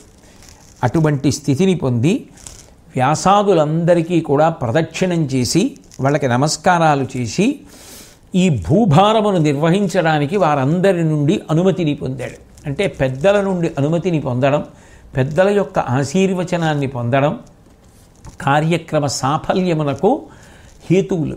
కాబట్టి వాళ్ళ దగ్గర ఆశీస్సులు పొందాడు. వాళ్ళందరూ కూడా తమ తమ స్థానములకు వెళ్ళిపోయిన తరువాత శ్రీకృష్ణ పరమాత్మ వచ్చి కొందరు రాజులు యుద్ధంలో ఓడిపోయినటువంటి వారు, అక్కడక్కడ దాక్కున్నవారు, ఇప్పుడు నువ్వు పట్టాభిషిక్తుడు అవుతున్నావు కాబట్టి ఒకసారి వచ్చి నిన్ను కలుసుకోవాలనుకుంటున్నారని చెప్తే తప్పకుండా వాళ్ళని కలుస్తానని చెప్పి ధర్మరాజు గారు అంగీకరించాడు. వాళ్ళందరూ కూడా వచ్చి దర్శనం చేసుకుని మైపూతలు, వస్త్రాలు మొదలైనటువంటివి సమర్పించి, మణులు, బంగారము, ఏనుగులు, గుర్రాలు ఇటువంటివి ధర్మరాజు గారికి సమర్పించి ఆయనని సంతోషపెట్టారు. ఆయన కూడా ఆ కానుకలను స్వీకరించాడు. నక్షత్రముల మధ్యలో చంద్రుడు ఎలా ప్రకాశిస్తూ ఉంటాడో అట్లా ప్రకాశించాడు. ఆ పట్టాభిషిక్తుడు కావలసినటువంటి రోజు రాని వచ్చింది. ధర్మరాజు గారు పరమానందాన్ని పొందాడు. లోకమంతా శాంతి పొందింది. అజాతశత్రువు మహానుభావుడు ఇటువంటి ధర్మాత్ముడు రాజు అవుతున్నాడని సంతోషించారు. తెల్లని పూలదండలు, వస్త్రాలు, నగలు మొదలైనటువంటివన్నీ ధరించాడు ధర్మరాజు. అవి ధరించడానికి ముందు ప్రతిరోజు ప్రాతకాలంలో చేయవలసినటువంటి విహిత కర్మలు ఏముంటాయో అటువంటి విహిత కర్మలన్నీ నెరవేర్చాడు. తర్వాత 16 తెల్లని గుర్రములను పూంచినటువంటి రథాన్ని ఎక్కాడు. చంద్రబింబం వెడుతోందా అన్నట్టుగా ఉంది ఆ రథం. అటువంటి రథం మీద వెడుతుంటే సారథ్యంబు వహింప భీముడు సితఛత్రంబు గాంధీవి సెల్వారం పట్టగా చామరల్ కవలిడన్ హారిప్రభంబయ్యే అత్తేరం దేవురు అగ్నిపంచకము వేదిం పొల్చునట్లొప్పి అంభోరాసి ధనివోలే తూర్య నికరంబుల్ మ్రోసె నొక్కుమ్మడిన్. భీముడు ఆ రథానికి సారథ్యం చేశాడు. అర్జునుడు తెల్లటి గొడుగు పట్టుకున్నాడు. ధర్మరాజు గారు రథంలో కూర్చున్నాడు. నకుల సహదేవులు ఇద్దరూ 2 వైపులా నిలబడి చామరం వేస్తున్నారు. 5 పాండవులు అలా 16 తెల్ల గుర్రములు పూంచబడినటువంటి రథంలో వెడుతుంటే పంచాగ్నులు వెడుతున్నాయా అని అనిపించిందిట. ధృతరాష్ట్రుడు, గాంధారి ఒక పల్లకీలో వెనకాతల వస్తున్నారు. ఆ తర్వాత శ్రీకృష్ణ భగవానుడు వస్తున్నాడు. ఆ శ్రీకృష్ణ భగవానుడు సాత్యకితో కలిసి వస్తున్నాడు. ఆ తర్వాత రథం మీద మిగిలినటువంటి రాజులు వస్తున్నారు. ఆ పక్కనే పల్లకీలో కుంతీదేవి మొదలైనటువంటి అంతఃపుర స్త్రీలు వస్తున్నారు. ఆ వెనక యూత్సుడు వస్తున్నాడు. మిగిలినటువంటి విదురాదులందరూ కూడా బయలుదేరి వస్తున్నారు. వాళ్ళందరూ కూడా మార్గంలో ఉత్సాహంగా బయలుదేరి ఆ పట్టాభిషేక కార్యక్రమానికి వస్తున్నారు. దిరదంబుల నరదంబుల తురగంబుల కాల్బలముల తూర్యంబుల సీగిరులన్ గొడుగుల పడగల పరిస్ఫురితమయ్యనతని పయనంబు కడున్. ఆ వెడుతున్నప్పుడు ఏనుగులు, రథాలు, గుర్రాలు, ఆ వచ్చేటటువంటి పదాతిదళం, విద్యామరలు, ఛత్రాలు, చామరాలు, రాజలాంఛనాలు వీటన్నింటితోటి కూడా పరమ మంగళప్రదమైనటువంటి యాత్రగా, శుభప్రదంగా ఆ ధర్మరాజు గారు వెడుతున్నటువంటి పద్ధతి లోకానికంతటికీ కూడా కనపడింది. ఒక పక్క రాజుని పొగిడి జీవించేటటువంటి వందులు అనబడేటటువంటి వారు రాజుని కీర్తిస్తున్నారు. రాజుగారి వంశాన్ని కీర్తించేటటువంటి మాగధులు అనబడేటటువంటి వారు రాజవంశాన్ని కీర్తిస్తున్నారు. వేద పండితులు వేదగానం చేస్తున్నారు. ప్రయాణం మెల్లగా సాగుతూ ముందుకు నడుస్తోంది. ఆ హస్తినాపురంలో ఎక్కడ చూసినా కూడా అరటి స్తంభాలు కట్టారు, పూలదండలు కట్టారు, అరటి బోజలు కట్టారు, పూర్ణ కలశాలు స్థాపించారు, రంగవల్లులు తీర్చారు, కర్పూరంతో ముగ్గులు పెట్టారు, చక్కగా కస్తూరితో కళాపీ చల్లారు, వేలాడుతున్నటువంటి పూల దండలు, పూల గుత్తులు పెట్టారు. వృద్ధుల నుంచి బాలుర వరకు అందరూ శ్రేష్టమైనటువంటి వస్త్రములను ధరించి చందనాదులను అలదుకుని ఎంతో సంతోషంతో మేడలెక్కి ధర్మరాజు గారు ఆ మార్గంలో వెడుతుండగా చూసి పరమానంద పడిపోతున్నారు. ముత్యాలతో కూడినటువంటి నలిగిపోని పూలు అక్షతలుగా పైనుంచి అందరూ చల్లుతుంటే అవన్నీ చూస్తూ ధర్మరాజు గారు ఎంతో సంతోషాన్ని పొందుతూ ఆ పట్టాభిషేకానికి పయనమై వెడుతున్నాడు. ప్రజలందరూ కూడా ధర్మరాజు గారి యొక్క గుణగణములను చెప్పుకుంటున్నారు. అది కావలసింది. ఒక వ్యక్తికి పట్టాభిషేకం అవుతుంటే అందరూ అంత సంతోషాన్ని పొందాలి. ఇటువంటి మహానుభావుడికి రాచరికం దక్కింది. ఈయన వల్ల మనందరం సుభిక్షంగా ఉంటాం, సంతోషంగా ఉంటాం. దయ కలిగినటువంటి వాడు, ప్రేమ కలిగినటువంటి వాడు. మన కష్టం తన కష్టంగా భావిస్తాడు, మన సుఖం తన సుఖంగా భావిస్తాడు, తనకంటూ కష్టం తనకంటూ సుఖం లేనివాడు అని ప్రజలు ఆనందపడాలి. గుణములను తలుచుకొని పొంగిపోవాలి, ఎంత ఉత్తమ గుణములు కలిగినవాడు అని గుణములను కీర్తించేటట్టుగా ఆయన యొక్క చారిత్రం ఉండాలి. అటువంటి స్థితిని పొందిన రాజు ఎవరో ఆ రాజు పరమకీర్తివంతుడు. ధర్మరాజు గారు ఆ కోవకు చెందినవాడు. అందుకే ప్రజలు ఆ ధర్మరాజు గారి యొక్క గుణములను కీర్తిస్తున్నారు. దిగ్విజయంబునం తేజస్వియయ్యు అజాతశత్రుండన చనునితండే రాజసూయ మహాద్ధరము చేసి విప్రుల కనక రత్నాదుల తనిపెనితడే నిత్యవ్రతంబుగా సత్యంబు పాలించు నిష్ఠ అస్కలితగా నెరపెనితడే ధర్మైక నిరతుడీతండొక్కరుడు చువ్వేని పల్కుటకు పాత్రమయ్యనితడే బలము తగవును ధర్మంబు వెలయ పగర అనవశేషంబుగా తెగటార్చనితడే అనగ మరియును వివిధ కీర్తనల హర్షవచనముల ఉల్లసిల్లు రవంబు మిగిలే. పరమభయంకరమైనటువంటి యుద్ధం జరిగినప్పుడు ఆ యుద్ధంలో కోట్ల మందిని తెగటార్చిన అజాతశత్రువు అనేటటువంటి పేరు పొందినటువంటి మహానుభావుడు ఈయనే అని ప్రజలు చెప్పుకుంటున్నారు. రాజసూయం చేసినప్పుడు విప్రులకు బంగారము ధనము అవన్నీ కూడా విశేషంగా దానం చేసినటువంటి మహానుభావుడు ఆయనే. సత్యాన్ని వ్రతంగా పరిపాలన చేస్తూ ఎప్పుడూ సత్యము తప్పనివాడు ఆయనే. ధర్మమును అనుష్ఠించడంలో నిరంతరం కూడా జాగరూకతతో ఉండి ధర్మమును తప్పనటువంటి వాడు ఈయన ఒక్కడే.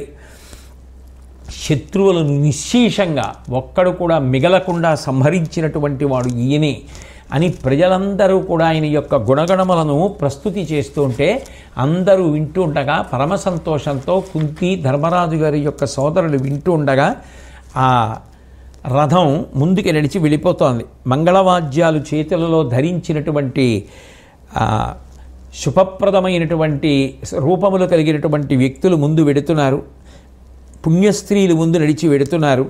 ఆ గజశాల దగ్గరికి వచ్చిన తరువాత ఆ రథం దిగి పురోహితుడైనటువంటి ధౌమ్యుడు ముందు నడుస్తుండగా ధృతరాష్ట్రాదులతో కలిసి అంతఃపురంలో ప్రవేశించి తమ యొక్క కులదైవాన్ని అర్చించిన తరువాత ధర్మరాజు గారు వెలుపలికి వచ్చి దేవతల యొక్క పూజలు చేయించి అర్హులైన వారందరికీ కూడా ఆసనాలు ఏర్పాటు చేసి బ్రాహ్మణులను దర్శించుకొని వారికి గోవులు రత్నములు బంగారము ధనము మొదలైనటువంటివి విశేషంగా దానం చేసి ఆశీస్సుల యొక్క ధ్వనుల చేత శంఖము తప్పెట తాళము మృదంగము వేణువు ఇత్యాది మంగళ ధ్వనులు ఆకాశము వరకు పరివ్యాప్తమై ఉండగా అంత గొప్పగా అందరూ పరమ సంతోషాన్ని పొంది ఉన్నటువంటి స్థితిలో ధర్మరాజు గారు పట్టాభిషిక్తుడవడానికి వేదిక మీదకి వచ్చి నిలబడినటువంటి తరుణంలో అందరూ కూడా పరమ నిశ్శబ్దమయ్యారు.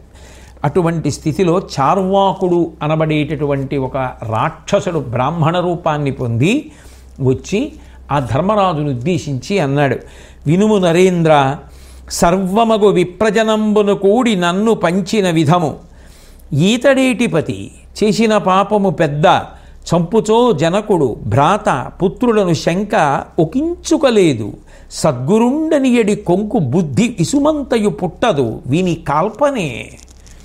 బ్రాహ్మణులందరూ పంపిస్తే నేను వచ్చి మాట్లాడుతున్నాను ధర్మరాజ. యుద్ధం చేసేటప్పుడు తండ్రిని కానీ తాతని కానీ మేనమామని కానీ బంధువులని కానీ స్నేహితులను కానీ చూడకుండా దయారహితుడవై అందరినీ తెగటార్చినటువంటి వాడివి, విద్య నేర్పినటువంటి గురువు అని కూడా చూడకుండా అబద్ధం చెప్పి గురువు యొక్క సంహారమునకు కారణమైనటువంటి వాడివి. ఇటువంటి వాడికి రాజ్యాభిషేకమా, ఇటువంటి వాడికి పట్టాభిషేకమా అని అడగమని నన్ను బ్రాహ్మణులందరూ పంపించారు. వీడిని కాల్సనా, ఇటువంటి వాడికా రాజ్యాధికారం అని అడగమన్నారు అన్నాడు. అనేటప్పటికీ ఆ చుట్టుపక్కల ఉండేటటువంటి బ్రాహ్మణులందరూ కూడా ఆశ్చర్యపోయి మేమిప్పుడు వీడిని పంపించాం, వీడిని మేమిప్పుడు ఇటువంటి మాటలు అన్నామని చెప్పి వాళ్ళందరూ కూడా కోపంతో కన్నులు ఎర్రబారుతుండగా హుంకారం చేశారు. ఆ హుంకారం చేసేటప్పటికి ఆ వచ్చిన చార్వాకుడు అనబడేటటువంటి రాక్షసుడు వాళ్ళ యొక్క ఆ హుంకారమునకే మరణించి నేల కూలిపోయాడు. కూలిపోయిన తరువాత ధర్మరాజు గారు సోదరుడు సంతోషించారు. అప్పుడు శ్రీకృష్ణ భగవానుడు ఆ చార్వాకుని యొక్క రహస్యాన్ని చెప్తూ, వీడు ఒక రాక్షసుడు, దుర్యోధనునికి స్నేహితుడు, కృతయుగంలో ఇదే పేరుతో గొప్ప తపస్సు చేసి బ్రహ్మగారి యొక్క అనుగ్రహాన్ని పొంది సమస్త ప్రాణుల వలన భయం లేకుండా ఉండేటట్లు వరం అడిగాడు. ఎంతకాలం నువ్వు బ్రాహ్మణులకు ఇష్టము లేని పనులు చేయకుండా ఉంటావో అంతకాలము నువ్వు అటువంటి స్థితినే పొందుతావు, అంటే అన్ని ప్రాణుల చేత భయం పొందకుండా ఉంటావని అన్నారు. వీడు దుర్యోధనుడికి స్నేహితుడు, ఇవాళ నువ్వు రాజు అవడం వాడికి ఇష్టం లేదు. అందుకని పూర్వం వాడికి ఎవరూ పిలిచి చెప్పని మాటలు ఏమున్నాయో అవి బ్రాహ్మణులు చెప్తే చెప్పానని చెప్పాడు. బ్రాహ్మణులకు అయిష్టమైన పని చేశాడు కాబట్టి వాళ్ళు గర్హిస్తూ వీడిని ధిక్కారముతోటి హుంకారముతోటి చూస్తే నశించిపోయాడు. కాబట్టి దానికి నువ్వంత ప్రాధాన్యత ఇవ్వవలసిన అవసరం లేదని చెప్తే సంతోషించి ఆ ధర్మరాజు గారు పరమానందంగా పట్టాభిషేకాన్ని పొందడానికి అంగీకరించి కూర్చున్నాడు. తూర్పు ముఖంగా కూర్చున్నాడు. ఆ బంగారు పీఠం మీద సాత్యకి, శ్రీకృష్ణుడు మొదలైనటువంటి వారందరూ కూర్చున్నారు. కుడి ఎడమల భీముడు, అర్జునుడు కూర్చున్నారు. అలాగే ఆ వెనక పక్కన నకులుణ్ణి, సహదేవుణ్ణి కూర్చోపెట్టారు. కుంతీదేవి, కృష్ణుడు, ధృతరాష్ట్రుడు, విదురుడు, ధౌమ్యుడు, గాంధారి, యూత్సుడు, ధృతరాష్ట్రుడు వీళ్ళందరూ కూడా కూర్చునున్నారు. శ్రీకృష్ణుడు ఆ కృపాచార్యుల వారిని తీసుకొచ్చి ధర్మరాజు గారికి దర్శనం కల్పించారు. కృపాచార్యుడి పట్ల ధర్మరాజుకు కూడా నిజానికి కొంత సుహృద్భావన ఉంది. ఎందుకంటే ఉండడం అంటే కౌరవపక్షంలో ఉండి యుద్ధం చేశాడు, కానీ ఎప్పుడెప్పుడు ధర్మం గురించి ప్రస్తావన వస్తే అప్పుడప్పుడు ధర్మాన్ని సమర్థిస్తాడు, అప్పుడప్పుడు పాండవుల పక్షాన నిలబడతాడు. ఎన్నో పర్యాయములు కర్ణుడిని కూడా విమర్శించాడు, నువ్వు పాండవులను చంపలేవని చెప్పాడు. అన్నిటినీ మించి ఆయన పరీక్షిన్ మహారాజు గారికి గురువుగా నిలబడినటువంటి వాడు. అతిరథుడు అని, అతిరథులలో శ్రేష్ఠుడు అని ఉద్యోగ పర్వంలో భీష్మాచార్యుల వారు ప్రస్తుతించారు. ధర్మరాజంతటి వాడు కూడా యుద్ధాన్ని ప్రారంభం చేసే ముందు కృపాచార్యుల వారిని అడిగితే, నేను అవధ్యుడను కానీ నీకే విజయం కలగాలని ఆశీర్వదిస్తున్నాను అన్నాడు. అంటే కృపాచార్యుల వారికి ధర్మపక్షపాతం ఉంది. అందుకే కృపాచార్యుడంటే ధర్మరాజుకి ప్రేమ ఉంది. అందుకే కృపాచార్యుడిని శ్రీకృష్ణ భగవానుడు తీసుకొస్తే కృపాచార్యుడిని ధర్మరాజు చూశాడు, చాలా సంతోషించాడు. ఆయన కూడా పట్టాభిషేకంలో పాల్గొన్నాడు. అప్పుడు ధర్మరాజు గారు తెల్లని పువ్వులని, అక్షతల్ని, బంగారాన్ని, వెండిని, భూమిని స్పృశించాడు. తదనంతరం పట్టాభిషేక మహోత్సవం ప్రారంభమైంది. ధౌమ్యుడు ఈశాన్య దిక్కున పల్లంగా ఉన్నటువంటి ప్రదేశంలో ఇది వేదిక అని చెప్పి తీసుకెళ్ళి అక్కడ కూర్చోపెట్టి నవరత్నాలు పొదిగినటువంటి బలమైనటువంటి కాళ్ళు కలిగినటువంటి భద్రపీఠం మీద పులితోలు పరిచి అలంకరించి బంగారు దండలతో కూడుకున్నటువంటి శ్రేష్టమైనటువంటి ఒక శంఖాన్ని తీసుకొచ్చి అక్కడ పెట్టి యజ్ఞార్థం తీసుకొచ్చినటువంటి దర్భల చేత సంస్కరింపబడినటువంటి స్థలంలో దాన్ని ఉంచి తదనంతరం బంగారము, మట్టి, వెండి, మణులు మొదలైనటువంటివన్నీ గంగాజలంలో నింపి ఆ గంగాజలాన్ని కలశలో పోసి రత్నాలతోటి, శుభప్రదమైన వృక్షముల యొక్క చిగుళ్లతోటి, బెరళ్లతోటి, ఔషధులతోటి, పంచగవ్యాలతోటి మంత్రపూతంగా సంస్కరించి ఆ సంస్కరించినటువంటి ఆ మంత్రపూరితమైనటువంటి జలకలశని ఎత్తి శ్రీకృష్ణ భగవానుడు సాక్షాత్తుగా ఆ ద్రౌపదీదేవి ధర్మరాజు గారి యొక్క పక్కన కూర్చుని ఉండగా ఆ శంఖంతో ఆ నీరు పోసి, ఈ భూమికంతటికీ నువ్వు అధిపతివి, ఇక నుంచి నువ్వు పరిపాలన చెయ్యమని ధర్మరాజుని అభిషిక్తుణ్ణి చేశాడు. ధర్మరాజు నిర్మలమైనటువంటి మనసు కలిగినటువంటి వాడై ఎంతో సంతోషాన్ని పొందాడు. మిగిలినటువంటి పౌరులు, ప్రముఖులు, ధృతరాష్ట్రుడు మొదలైనటువంటి వాళ్ళందరూ కూడా సుహృద్భావంతో వచ్చి ఆయనకి పట్టాభిషేకం చేశారు. ధృతరాష్ట్రుడే రాజు, మీరు పూర్వం ఆయన్ని ఎలా గౌరవించారో అలాగే గౌరవించవలసినది అని అర్జునుడు ఆయన పట్ల గౌరవాన్ని చూపించాడు. భీముణ్ణి యువరాజుగా ప్రకటించాడు ధర్మరాజు గారు. తర్వాత రాజగుణములను ఎప్పుడూ ఆలోచింపచేసి అమలయ్యేటట్టుగా చూడ్డానికి విదురుణ్ణి అంగీకరింపచేశాడు. అలాగే ఆదాయ వ్యయాలు చూడ్డానికి సంజయుణ్ణి నియమించాడు.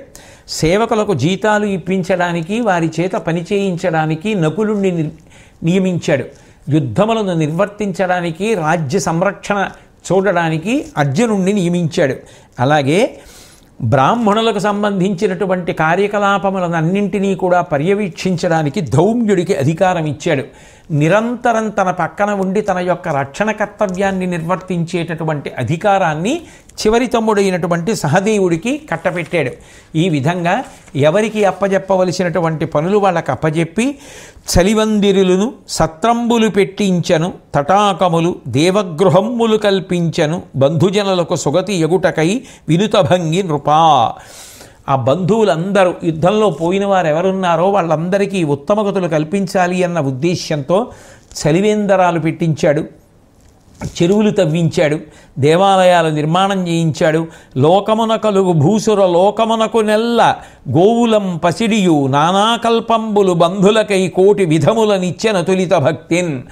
ఈ భూమి మీద ఉన్నటువంటి బ్రాహ్మణులందరికీ కూడా తన బంధువులకు సద్గతులు కలగాలన్న ఉద్దేశ్యంతో గోవుల్ని బంగారాన్ని విశేషంగా దానం చేశాడు. అలాగే ఆ ధర్మరాజు గారు శ్రీకృష్ణ భగవానుణ్ణి ఉచితమైనటువంటి వచనముల చేత గౌరవించాడు.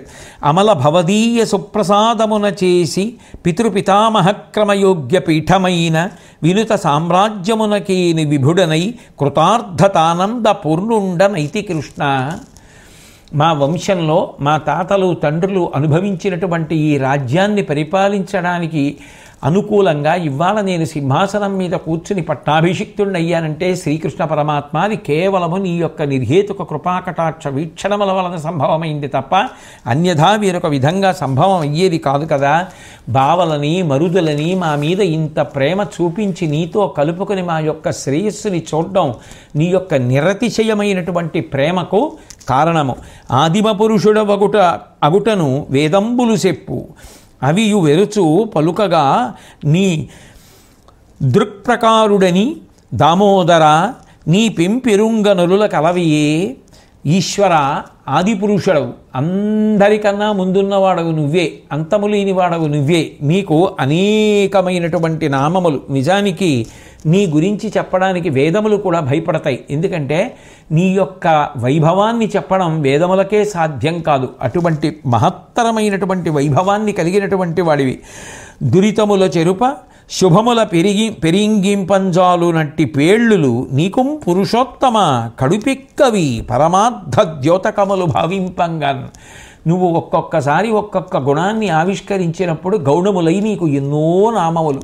ఆ నామములు పలకడం పరమాత్మతత్వాన్ని ప్రకాశింపచేసేటటువంటివే తప్ప వేరొకటి కాదు అని చెప్పి ఆ శ్రీకృష్ణ పరమాత్మని స్తుతి చేసి ఆయన అనుగ్రహము తనకు సోదరులకు ఎల్లకాలముల యందు ఉండాలి అని ధర్మరాజు గారు అపేక్షించాడు.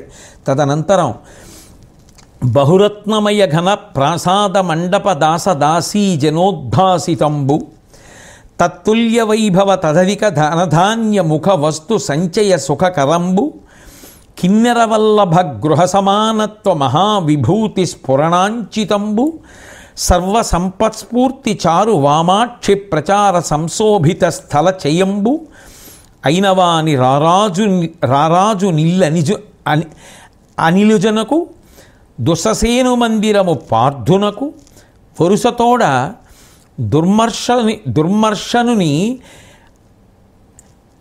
దుర్మర్షనునియును దుర్ముఖునియు ఇండ్లు కవలకు సంప్రీతినిచ్చే నృపతి. అనేకమైనటువంటి మణులతోటి రత్నాలతోటి సేవకులతోటి సేవకురాండ్రతోటి ఆ కుబేరుడి యొక్క భవనం ఎలా ఉంటుందో అంత ఐశ్వర్యంతో కూడుకున్నది, అంత వస్తు సముదాయంతో ధనధాన్యాలతోటి ప్రకాశించేటటువంటి దుర్యోధనుడి యొక్క గృహాన్ని భీమసేనుడికి ఇచ్చాడు. అలాగే అనిలుజనకు ఇచ్చి దుస్ససేను మందిరము పార్థునకును, దుశ్శాసనుడు ఇంతకాలం నివసించినటువంటి మందిరాన్ని అర్జునుడికి ఇచ్చాడు. వరుసతోడ దుర్మర్షనుని దుర్ముఖుని వీళ్ళిద్దరూ ఉన్నటువంటి ఇళ్ళు, దుర్మర్షనుడు దుర్ముఖుడు అనబడేటటువంటి ఆ కౌరవ సోదరులు నివసించినటువంటి ఇళ్ళు ఏ ఉన్నాయో వాటిని నకుల సహదేవులకు ఇచ్చాడు. ఇచ్చి సాత్యకి శ్రీకృష్ణుడు వచ్చినప్పుడు అర్జునుడితో కలిసి అర్జునుడి గృహంలో ఉండేటట్టుగా ఏర్పాటు చేశాడు. ఇత పూర్వం ధృతరాష్ట్రుడు విదురుడు సంజయుడు మొదలైనటువంటి వారు ఏ ఇళ్లల్లో ఉండేవారో వాళ్ళని ఆ ఇళ్లల్లోనే ఉండమని చెప్పాడు. తాను అద్భుతమైనటువంటి అంతఃపురంలో ఉండడం ప్రారంభం చేశాడు. ఇంతకాలం మీరు నా కోసం ఎన్నో కష్టాలు పడ్డారు, అరణ్యవాసం చేశారు, అజ్ఞాతవాసం చేశారు, మీరందరూ కూడా సంతోషంగా ఉండండి. కానీ రాజు చూడవలసినటువంటి 6 రకములైనటువంటి కర్తవ్యములను చూస్తూ ప్రజలందరూ సుభిక్షంగా, సంతోషంగా, క్షేమంగా, ఆనందంగా ఉండేటట్టుగా నిరంతరము శ్రద్ధని ఉంచండి అని చెప్పి సోదరులకు చెప్పాడు. శ్రీకృష్ణ పరమాత్మ యొక్క అనుగ్రహ విశేషం చేత పట్టాభిషిక్తుడైనటువంటి ధర్మరాజు సోదరులందరితో కలిసి ఎంతో సంతోషంగా ఆనందంగా ఉన్నాడు. కొడుకులందరూ మరణించినప్పటికీ ధర్మరాజు యొక్క సోదరులు చూపించినటువంటి ప్రేమభావన చేత అటు ధృతరాష్ట్రుడు, గాంధారి, ఆ పాండవులను కన్న తల్లి అయినటువంటి కుంతీదేవి, ఇన్ని ఇడుములు పడినటువంటి ద్రౌపదీదేవి అందరూ కూడా ఎంతో సంతోషాన్ని పొందారు. ధర్మాన్ని పట్టుకున్న వాళ్ళని తీరాలకు చేర్చి ఎంత సంతోషాన్నైనా నేను కట్టబెట్టగలను అన్న నా ఉద్దేశ్యాన్ని నెరవేర్చుకున్నాను అని చెప్పి శ్రీకృష్ణ పరమాత్మ సంతోషంగా ఉన్నారు. అందరూ సంతోషంగా ఉన్నారు. ధర్మాన్ని పట్టుకున్న వాళ్ళు ఎప్పటికైనా ఎంత గొప్ప స్థితికైనా చేరుకుంటారు. ఎన్ని కష్టాలు పడ్డా ధర్మాన్ని పట్టుకున్నవాడు పాడయ్యేది లేదు. ఎన్ని భోగాలు అనుభవించినట్టు కనపడినా అధర్మాన్ని పట్టుకున్నవాడు బాగుపడేది లేదు అన్న విషయాన్ని నిరూపణం చేస్తూ జరిగినటువంటి ధర్మరాజు గారి యొక్క పట్టాభిషేకం చదవడం, చెప్పడం, వినడం ఇవన్నీ కూడా లోకములకంతటికీ శాంతి కారణములు. అందుకని శాంతి పర్వంలో పట్టాభిషేకమైంది. ధర్మరాజు గారికి పెద్దల యొక్క మాటల వలన అశాంతి నశించింది. ఆ తరువాత భీష్ముడితో ధర్మరాజు గారికి ఎన్నో ధర్మపన్నాలు శ్రీకృష్ణ పరమాత్మ చెప్పిస్తారు. ఇంత పరమ పవిత్రమైనటువంటి ఈ ఘట్టం పూర్తయిన తరువాత మిగిలినటువంటి విషయాల్ని రేపు సాయంకాలం మళ్ళీ తిరిగి కలుసుకున్నప్పుడు శ్రీకృష్ణ పరమాత్మ నా చేత ఎంతవరకు పలికిస్తే అంతవరకు పలుకగలవాడను అని మనవి చేస్తూ సెలవు తీసుకుంటున్నాను. స్వస్తి.